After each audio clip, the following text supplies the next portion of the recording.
오늘 선포될 하나님의 말씀 같이 보겠습니다. 예레미야 31장입니다.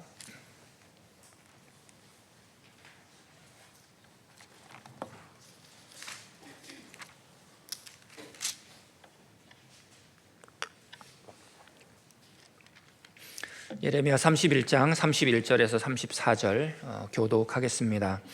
여호와의 말씀이니라. 보라, 날이 이르리니 내가 이스라엘 집과 유다 집에 새 언약을 맺으리라.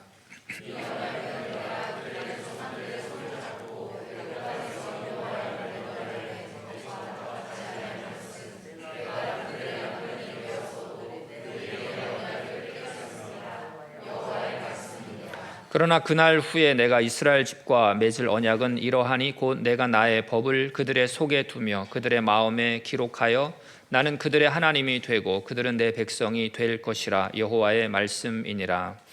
그들이 다시는 각기 이웃과 형제를 가리켜 이르기를 너는 여호와를 알라 하지 아니하리니 이는 작은 자로부터 큰 자까지 다 나를 알기 때문이라. 내가 그들의 악행을 사하고 다시는 그 죄를 기억하지 아니하리라. 여호와의 말씀이니라. 아멘. 잠깐 기도하겠습니다. 우리를 사랑하시는 하나님 아버지, 어둠과 죄악이 가득한 이 땅에 가장 귀하신 예수 그리스도를 보내주셔서 감사드립니다. 또한 말씀하신 대로 다시 오실 주님을 또 소망 가운데 기대합니다. 이 예배 가운데 친히 찾아오셔서 우리를 진리 가운데로 인도하시고 또 말씀의 큰 은혜를 받고 말씀대로 살아가는 주님의 제자들 되게 하여 주옵소서. 예수 그리스도 이름으로 기도하옵나이다. 아멘. 할렐루야. 지난주 말씀 여러분 기억하십니까? 지난 한 주 정말 예수님께 시선을 두셨습니까? 또 만왕의 왕이신 주님께 또 모든 것을 맡기는 그러한 시간이었습니까? 사실 말씀대로 살 때 우리의 믿음이 자라는 것입니다. 이번 대강절을 보내면서 우리의 믿음이 더욱 또 성장하기를 축복합니다. 우리는 지난 몇 주간 호세아서의 말씀을 통해서 이 북이스라엘을 향한 심판의 메시지를 들었습니다. 그렇지만 심판의 말씀만 있는 것이 아니라 또 위로와 회복의 메시지도 함께 들어있는 거죠. 나는 너희들을 결코 버리지 않을 것이다. 정말로 진한 하나님의 그 사랑이 호세아의 말씀 속에서 흐르고 있죠. 호세아 11장 8절 말씀을 보게 되면 에브라임이여 내가 어찌 너를 놓겠느냐, 이스라엘이여 내가 어찌 너를 버리겠느냐, 내 마음이 내 속에서 돌이키어 나의 긍휼이 온전히 불붙듯 하도다. 이렇게 말씀하고 있습니다. 마지막에 나의 긍휼이 온전히 불붙듯 하도다. 이것이 이스라엘 백성들을 향한 하나님의 사랑이고 이 사랑이 바로 우리를 향한 우리 하나님의 사랑인 것이죠. 저는 하나님의 사랑을 그냥 사랑이라는 단어로 표현하기는 너무 부족한 것 같습니다. 신실한 사랑, 변하지 않는 사랑, 끈질긴 사랑, 추적하는 사랑, 불같은 사랑, 그것도 부족한 것 같아요. 그러나 이런 사랑이 있기에 이스라엘이 회복될 수 있었고 회복될 수 있고 이런 사랑으로 우리 하나님께서 우리를 이끌어 가시는 줄로 믿습니다. 여러분, 호세아서가 북이스라엘을 향해서 심판과 회복을 이렇게 선포했다면 예레미야서는 이 남유다의 심판을 선언하는 말씀이죠. 너희는 망한다 라는 말씀입니다. 그러므로 바벨론에게 항복하라. 그렇지 않으면 포로로 끌려갈 것이다. 여러분, 이런 말씀이 계속 선포될 때 얼마나 사람들이 싫겠습니까? 저도 여기에 서서 우리나라는 망합니다, 우리나라는 망합니다 이렇게 한 주, 두 주, 세 주 설교하면 여러분들이 좋아하겠습니까? 근데 왜 이런 메시지를 계속 예레미야는 선포했던 것일까? 사실 유다 백성들도 북이스라엘 백성들처럼 그들의 죄가 차고 넘쳤기 때문입니다. 그럼에도 불구하고 그 심판의 한가운데 그 예레미야가 52장까지 있지 않습니까? 그런데 예레미야 30장에서 33장 요 4장은 소망으로 가득 찬 장입니다. 그러니까 이스라엘을 다시 회복시키겠다는 주님의 강한 의지가 이 말씀 속에 들어있다고 하는 거죠. 이런 내용입니다. 너희들에게 가장 영광스러운 미래가 올 것이다. 너희에게 새로운 소망을 주겠다. 너희의 미래는 밝을 것이다. 너희에게 새 언약을 주겠다. 하나님이 다시 너희에게 가까이 하시겠다. 사실 이 예언이 선포될 때는 언제였는가? 이제는 바벨론 제국이 남유다를 이게 멸망시키기 바로 그 직전, 예루살렘이 포위되어서 거의 망한 그 시점, 유다 백성들의 마음이 산산이 부서진 바로 그때 이 말씀이 주어졌다고 하는 것이죠. 오늘 이 예레미야 31장 31절에서부터 41절까지의 말씀은 히브리서에서 말씀에서 다시 재인용되고 있어요. 히브리서 8장 8절에서 12절까지 가장 길게 인용하고 있는 말씀인데요, 한번 같이 이 말씀도 읽었으면 좋겠습니다. 한 목소리로 같이 읽겠습니다. 그들의 잘못을 지적하여 말씀하시되 주께서 이르시되 볼지어다 날이 이르리니 내가 이스라엘 집과 유다 집과 더불어 새 언약을 맺으리라. 또 주께서 이르시기를 이 언약은 내가 그들의 열조의 손을 잡고 애굽 땅에서 인도하여 내던 날에 그들과 맺은 언약과 같이 아니하도다. 그들은 내 언약 안에 머물러 있지 아니하므로 내가 그들을 돌보지 아니하였노라. 또 주께서 이르시되 그날 후에 내가 이스라엘 집과 맺을 언약은 이러시니 내 법을 그들의 생각에 두고 그들의 마음에 이것을 기록하리라. 나는 그들에게 하나님이 되고 그들은 내게 백성이 되리라. 또 각각 자기 나라 사람과 각각 자기 형제를 가르쳐 이르기를 주를 알라 하지 아니할 것은 그들이 작은 자로부터 큰 자까지 다 나를 알미라. 내가 그들의 불의를 긍휼히 여기고 그들의 죄를 다시 기억하지 아니하리라 하셨느니라. 아멘. 예레미야는 계속해서 이야기하죠. 그 날이 오면 내가 이스라엘과 새 언약을 맺겠다라는 말씀이죠.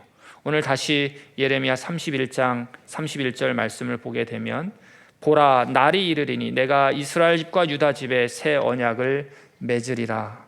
그러니까 새 언약이 있다면 옛 언약이 있을 텐데, 그럼 옛 언약은 무엇인가? 32절 말씀을 보십시오. 이 언약은 새 언약입니다. 내가 그들의 조상들의 손을 잡고 애굽 땅에서 인도하여 내던 날에 맺은 것 그것이 옛 언약이죠. 그것과 같지 않을 것이다. 그러니까 출애굽한 후에 이스라엘이 하나님과 맺은 언약입니다. 그러니까 그것이 바로 옛 언약이고 신의 산에서 그 말씀이 주어졌다고 해서 이제 후대 사람들은 신의 산 언약 이렇게 부르게 되죠. 그런데 무슨 문제가 있었습니까? 오늘 32절 끝에 보니까 그들이 내 언약을 깨트렸음이라. 그러니까 이 하나님과 맺은 언약을 깨트렸다라고 하는 거죠. 오늘 히브리서 8장의 9절 말씀에 보면 이렇게 이야기하고 있습니다. 9절 끝에 보니까 그들은 내 언약 안에 머물러 있지 아니하므로, 그러니까 하나님의 언약 안에 있지 않았다라고 말하고 있는 것입니다. 사실 그 언약은 결혼 언약이죠. 오늘 예레미야 31장 32절에 보면 내가 그들의 남편이 되었어도 그들의 남편이다. 이 말은 그렇다면 너희 이스라엘 백성들은 내 신부야, 이런 말인 거죠. 즉 하나님과 이스라엘과의 관계는 사랑의 관계로 맺어졌다는 것입니다. 그런데 그런 언약을 이스라엘 백성들이 깨트렸다는 거죠.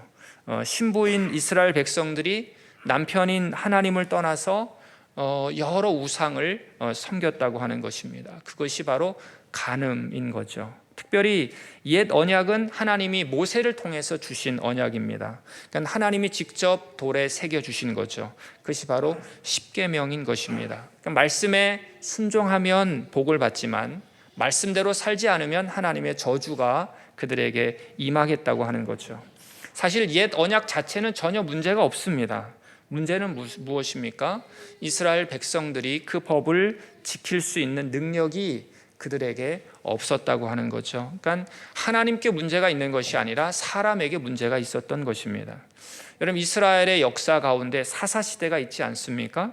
그때 이스라엘 백성들을 보니까 각각 자기 소견에 옳은 대로 행동하더라. 바로 그때였습니다. 대혼란의 시대가 바로 사사시대였는데, 마찬가지로 우리 예레미야 시대에도 하나님의 백성들이 다시 하나님과의 약속을 어기고 말씀을 버리고 우상 숭배를 하고 각종 불의를 행했습니다. 그 결과 하나님의 진노가 그들에게 임했던 거죠. 그들은 나라를 잃어버렸고 성전도 잃어버렸고 왕도 잃어버렸고 모든 것을 그들은 다 잃어버렸습니다. 나라가 망해가는 그 상황 가운데 이제 바벨론의 포로로 끌려가는 바로 그 시점에 오늘 아무것도 안 남은 바로 그 순간에 오늘 예레미야 선지자를 통해서 내가 너희와 새 언약을 세우겠다 이렇게 말씀하고 있는 것이죠. 인간의 소망이 다 정말 무너진 그 현장에서 하나님은 예기치 않는 큰 축복을 그들에게 해 주시고 있는 것입니다. 그들이 잘한 것이 있기 때문이 아닙니다. 일방적인 하나님의 사랑인 것이죠. 그 사랑이 있기 때문에 오늘 저와 하나님과의 관계 속에서도 계속 그 관계가 유지되고 있는 것 아니겠습니까? 생각해 보면 21세기를 살아가는 이 시대도 예레미야 시대와 다를 것이 없어 보입니다.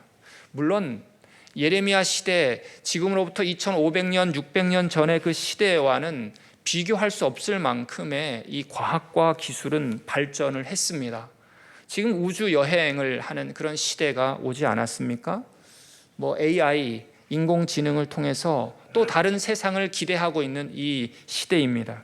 그러나 그렇게 모든 것이 발전했지만 여러분, 인간 사회는 절망으로 나아갑니다. 인간의 그 많은 탐욕으로 전쟁은 주님 오실 때까지 있을 것입니다. 마약으로 얼마나 많은 사람들이 병들어 있는지, 여러분, 인간의 부패, 끊임없는 범죄의 현장을 우리는 매스컴을 통해서 보게 됩니다. 사도 바울이 예언한 것과 마찬가지죠. 디모데후서 3장 1절에서 5절까지 말씀, 이 시대가 어떤 시대인지를 한번 같이 읽겠습니다. 너는 이것을 알라. 말세에 고통하는 때가 이르러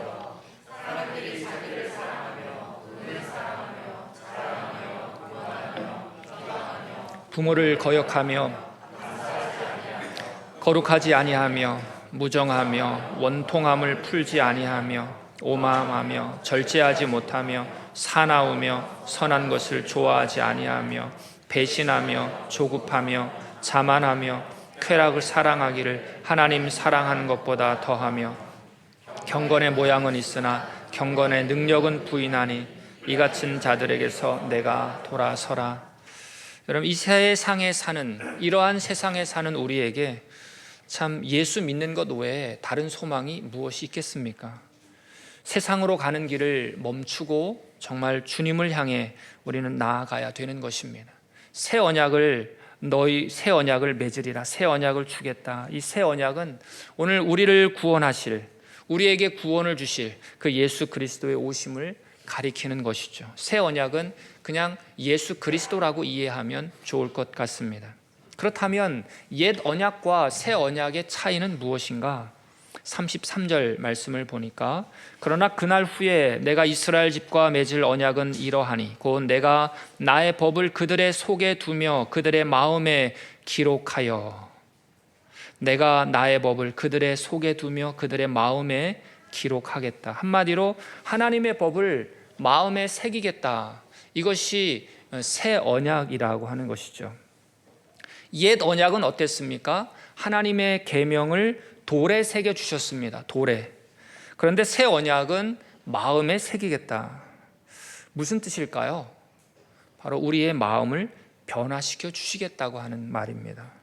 마음을 새롭게 해 주시겠다고 하는 뜻이죠. 왜냐하면 성령님이 들어오셔야 되기 때문에 그렇습니다. 옛 언약은 어떻습니까? 이것 해, 저것 해, 이것 하면 안 돼, 저것 해야 돼, 이렇게 이런 율법으로 가득 차 있습니다. 그러나 새 언약은 어떻습니까? 내가 너 안에 들어갈게. 그래서 내가 말씀을 지킬 수 있도록 해줄게. 옛날에는 옛 언약에서는 억지로 행동해도 지킬 수 없는 언약이었습니다. 왜 언약을 지킬 수 없었을까? 예레미야 17장 1절 말씀을 한번 같이 읽겠습니다. 유다의 죄는 금강석 철필로 기록되되 그들의 마음판과 그들의 제단불에 새겨졌거늘. 그들의 마음판에 죄가 금강석 끝 철필로 기록되었다. 이 금강석은 다이아몬드를 말하죠. 이 다이아몬드로 죄가 깊이 새겨져 있다고 하는 것입니다. 그러니까 지워질 수 없는 거죠. 이것이 바로 인간의 모습입니다. 그러니까 어떤 상황을 만나면 마음에 저장되어 있는 대로 자동적으로 작동하는 것이죠.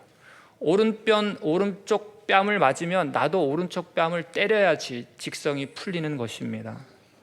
그러니까 죄악으로 살아왔던 이 삶의 방식이 마음에 새겨져 있기 때문에 그냥 그 방식대로 반응하며 우리는 이 세상을 살아가는 것이죠.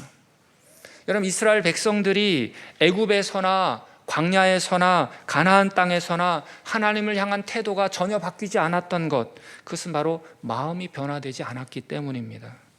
그러나 새 언약은 주께서 우리 마음에 들어오시고, 새 언약은 예수와 연합되고 성령님이 우리 마음 속에서 그 법을 즐거워하게, 그 법을 지킬 수 있도록 우리를 변화시켜 주시겠다는 것입니다. 그래서 말씀을 지킬 수 있는 거죠. 물론 우리가 연약해서 지키지 못하는 부분도 있습니다. 그러나 내 안에 그 말씀을 지키고 싶은 마음이 생기는 거죠. 하나님이 원하시는 대로 살기로 그래서 작정하는 것입니다. 하나님이 먼저 나를 사랑하셔서 나를 구원해 주셨다는 것을 깨달을 때마다 정말 내가 하나님을 기쁘게 하고 싶은 마음이 내 안에 생기는 것입니다. 억지로가 아닙니다. 정말 내가 사랑받았다는 것을 알고, 내가 구원받았다는 것을 알고, 내가 하나님으로부터 죽음에서 정말 생명으로 내가 건진받았다라고 하는 것을 내가 깨달을 때마다 내가 하나님을 정말로 기쁘시게 하고 싶은 것입니다. 그렇다면 새 언약은 언제 이루어졌습니까? 바로 예수님이 이 땅에 오셔서 십자가에 죽으시고 부활하신 후에 성령님이 내 안에 들어오셨을 때 이루어진 것입니다. 히브리서 9장 15절 말씀을 한번 같이 읽겠습니다. 이로 말미암아 그는 새 언약의 중보자시니 그는 첫 언약 때에 범한 죄에서 속량하려고 죽으사 부르심을 입은 자로 하여금 영원한 기업에 얻게 하려 하심이라. 아멘. 예수님이 새 언약의 중보자가 되셨다. 그러니까 하나님께서 예레미야를 통해서 말씀하신 이 새 언약이 예수님을 통해서 이루어졌다고 하는 것이죠. 그래서 우리 마음에 들어오셔서 우리의 마음을 변화시켜 주신 것입니다. 로마서 12장 2절 말씀을 제가 읽습니다. 너희는 이 세대를 본받지 말고 오직 마음을 새롭게 함으로 변화를 받아 하나님의 선하시고 기뻐하시고 온전하신 뜻이 무엇인지 분별하도록 하라. 하나님의 마음을 새롭게 함으로 변화를 받아야 하는 것입니다.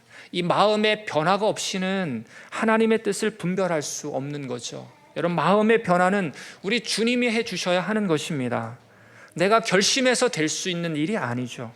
그렇다고 가만히 있으면 되는 것입니까? 아니죠. 마음의 변화를 위해서 예수님을 주인으로 고백하고 정말 우리 마음의 변화를 위해서 우리는 하나님 앞에 기도해야 되는 것입니다. 그 마음은 어떤 마음인가? 빌립보서 2장 5절 말씀해 보니까 너희 안에 이 마음을 품으라 곧 그리스도 예수의 마음이니. 나의 법을 그들의 속에 두고 그들의 마음에 기록한다는 것, 결국 예수의 마음을 품게 하겠다고 하는 것이죠. 그 마음을 품으라. 여러분, 그 주님의 마음은 무엇입니까? 그것은 우리를 위해서 죽기까지 순종하는 그 낮아짐, 그 겸손, 그렇게 마음이 새로워짐으로 변화를 받아서 우리가 누군가를 기쁘게 섬길 때, 말씀에 순종해서 우리가 하나님의 뜻에 순복할 때 주님은 기뻐할 것이고 나를 통해서 하나님의 나라가 임하게 될 줄로 믿습니다. 이런 두 번째 새 언약의 축복은 무엇인가? 오늘 34절 말씀을 보니까 그들이 다시는 각기 이웃과 형제를 가리켜 이르기를 너는 여호와를 알라 하지 아니하리니 이는 작은 자로부터 큰 자까지 다 나를 알기 때문이다. 한 사람이 구원받아서 새 언약 안에 있다면 하나님이 누구신지 알 수 있다고 하는 거죠. 더 이상 하나님을 알아야 한다고 말할 필요가 없다고 하는 것입니다. 예수님을 믿으면 직접 우리는 하나님과 소통하게 되죠. 하나님과 관계를 맺게 되고 하나님을 경험하게 된다는 것입니다. 또한 예수 그리스도는 나의 죄를 용서해 주시는 분, 예수님은 나에게 성령을 주시는 분, 예수님은 하나님의 아들, 예수 그리스도는 하나님은 나에게 기쁨을 주시고 그분은 나에게 소망을 주시고 영원한 내세의 복을 주시는 분, 나와 함께 하시는 분. 그래서 내가 기도하면 하나님이 내 안에 또 나와 함께 가까이 계시는 분임을 우리는 알게 되는 것입니다. 그렇다면 나는 정말로 하나님을 알고 있는가? 여러분, 호세아의 메시지는 무엇입니까? 그러므로 우리가 여호와를 알자, 힘써 여호와를 알자. 그냥 아는 것이 아닙니다. 힘써서 알아야 됩니다. 이스라엘 백성들이 하나님을 왜 모릅니까? 그럼에도 불구하고 힘써서 하나님을 알아야 하는 거죠. 그냥 가만히 있다고 우리 하나님을 제대로 알 수 없습니다. 진정한 내 삶의 변화는 바로 하나님을 알 때 일어나는 거죠. 정말 인생의 문제는 하나님이 어떤 분이신지 모르기 때문에 생기는 것입니다. 하나님을 모르기 때문에 문제가 아닌 것을 문제로 끌어안고 살고 있는 것이죠. 그러므로 하나님을 알기 위해서 우리는 시간을 떼어 말씀을 묵상하고 우리는 기도하는 자리로 나아가야 하는 것입니다. 말씀이 과연 그러한지 우리가 깊이 생각해야 되는 거죠.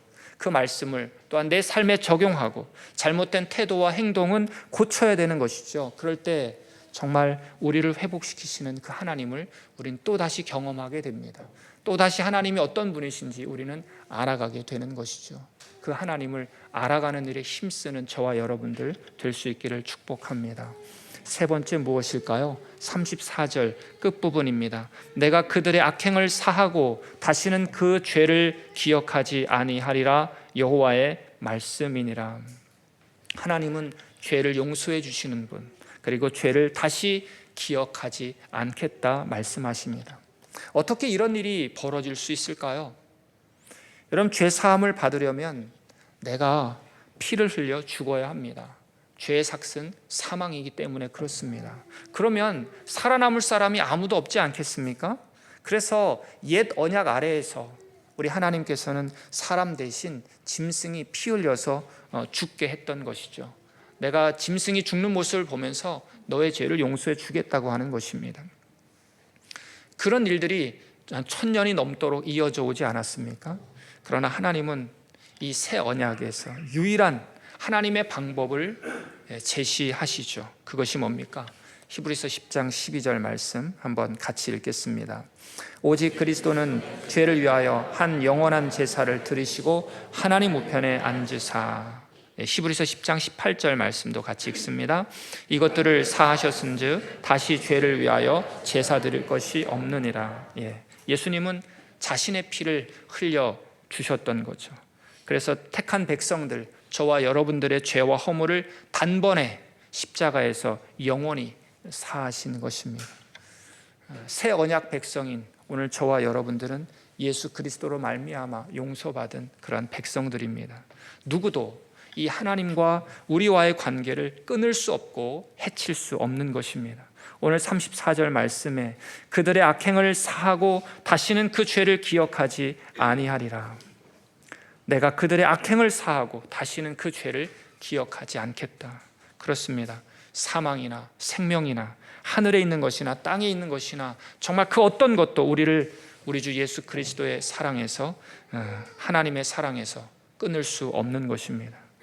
그러므로 내가 하나님으로부터 용서받은 그런 사람이라는 사실을 알 때 우리의 삶이 달라질 수 있는 거죠. 이 세상은 끊임없이 나의 능력을 보여줘야 됩니다. 내가 이러한 사람이라고 회사에서, 학교에서 나를 증명해내야 됩니다. 그러나 하나님 앞에서 능력은 사실 아무것도 아니죠. 하나님은 조건 없이 그냥 우리를 받아주신 것입니다. 그래서 자기 아들을 내어 주신 것이죠. 하나님이 우리를 그 아들의 피로 씻으시고 용서하시고 너는 내 사랑하는 아들이다 붙잡아 주신 것입니다. 이것이 새 언약입니다. 새 언약 안에 있는 관계 속에서 우리는 하나님과 나의 관계를, 우리는 하나님을 아버지로, 그리고 오늘 우리는 바로 하나님의 자녀로. 오늘 33절 말씀에서는 무엇라고 말합니까? 나는 그들의 하나님이 되고 그들은 내 백성이 될 것이다 라고 말씀하고 있는 것이죠. 그러므로 예수님을 믿는 사람들은, 저와 여러분들은 이미 새 마음을 얻은 사람들이고 하나님을 향한 지식을 이미 가지고 있는 사람들이고, 또한 이 세상에서도 우리는 복을 받고 내세에서도 영원한 복을 우리는 받게 될 것입니다. 이것이 이 땅을 사는 사람으로서 행복할 수 있는 유일한 길인 것이죠. 예수님을 믿는 길이야말로 행복한 유일한 길입니다. 그 외에 다른 어떤 길로도 행복을 유지할 수는 없는 것이죠. 여러분, 온유한 자는 땅을 기업으로 받는다, 성경은 말하고 있습니다. 여러분, 내세에서도 땅이 있죠. 그 땅은 새 하늘과 새 땅입니다. 이 땅에서 지혜로운 사람들은 어디에 땅값이 올라가는가, 그것을 찾아서 그 땅을 미리 사두죠. 그러나 우리 모두 영원한 땅, 거기서 땅을 차지할 수 있기를 축복합니다. 하나님은 이스라엘 백성들에게 그 인생에서, 이스라엘 백성들의 인생에서 가장 밑바닥을 지나고 있을 때, 소망이 사라졌을 때 예레미야를 통해서 새 언약을 보여주셨습니다. 여러분들은 지금 현재 인생의 어느 길을 지나고 있습니까? 아무리 인생에서 가장 낮은 점을 지나고 있다 할지라도 우리 주님은 그 변하지 않는 새 언약 안에서 여러분 각자를 인도하고 계시는 줄로 믿습니다. 여러분, 예레미야 31장 4절 5절 말씀 한번 같이 읽겠습니다. 처녀 이스라엘아, 내가 다시 너를 세우리니 내가 세움을 입을 것이요 내가 다시 소고를 들고 즐거워하는 자들과 함께 춤추며 나오리라. 내가 다시 사마리아 산들에 포도나무를 심되 심는 자가 그 열매를 따기 시작하리라. 아멘. 처녀 이스라엘아, 사실 음란한 이스라엘이었습니다. 그러나 처녀 이스라엘로 부르고 있습니다. 그리고 오늘 4절 5절 말씀에서 계속 반복되고 있는 단어가 다시 너를 세울 것이다. 다시 소고를 들고 즐거워하겠다. 다시 포도나무를 심을 것이다. 주님 앞에 나아온다면 과거의 삶이 어떤지 묻지 않고 우리 주님은 따지지 않으시고 다시 시작하게 하십니다. 어떤 상황 속에서도 정말 예수님을 붙드시기를 바랍니다. 예수 그리스도께서 오늘 우리의 유일한 참된 소망이십니다. 기도하겠습니다. 여러분, 주어진 말씀을 한번 생각해 봅시다. 하나님은 우리와 새 언약을 맺으셨습니다. 우리가 찾기도 전에 하나님이 먼저 우리를 찾아오셨고 또 그렇게 우리를 끈질기게 붙잡아 주셨기에 새 언약 안에서 우리가 하나님의 백성이 된 줄로 믿습니다. 우리가 뭘 잘해서 그렇게 된 것이 아니죠. 우리 마음을 변화시키신 주님, 더 변화되게 하여 주시옵소서. 오늘 예수님을 통해서 하나님을 알게 된 백성들입니다. 그러나 하나님을 더 알기를 원합니다. 힘써 주님을 알게 하여 주시옵소서. 우리 주님 앞에 기쁨과 감사로 믿음의 고백으로 나아가겠습니다. 하나님 아버지, 감사합니다. 새 언약을 통해서 우리에게 참된 기쁨과 소망을 주신 하나님을 찬양합니다. 하나님, 우리의 삶이 어떠한 상황 속에서도 하나님 아버지, 주님은 나의 주님이심을 고백합니다.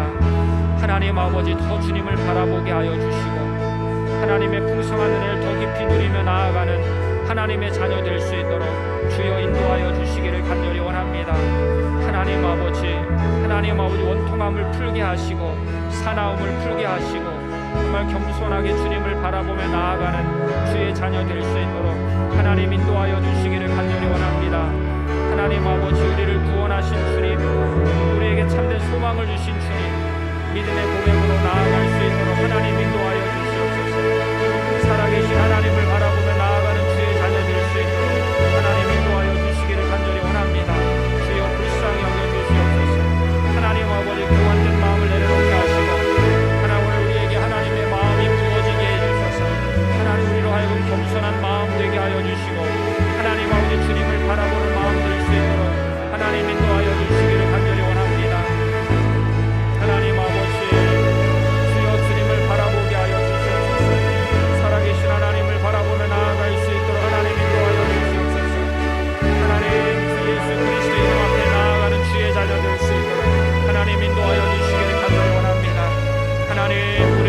불쌍히 여기심에 감사합니다. 아버지, 다시 시작하기를 원하시는 주님, 다시 하나님과의 관계를 시작하기를 원하시는 주님, 주님 앞에 믿음의 고백으로 나아갈 수 있도록 인도하여 주시고, 살아계신 하나님을 바라보며 나아가는 주의 자녀 될 수 있도록 하나님 인도하여 주시기를 간절히 원합니다. 다시금 하나님 일어서 세울 수 있도록 하나님 인도하여 주시옵소서. 다시금 하나님 아버지 일어서 설 수 있도록 하나님 인도하여 주시옵소서. 하나님, 주님을 만난 그 자리를 잊지 않게 하여 주시고, 살아계신 하나님을 바라보며 나아가는 하나님의 자녀 될 수 있도록 하나님 인도하여 주시기를 간절히 원합니다. 아버지, 주님 바라보며 나아가는 자들 될 수 있도록 하나님 인도하여 주시옵소서.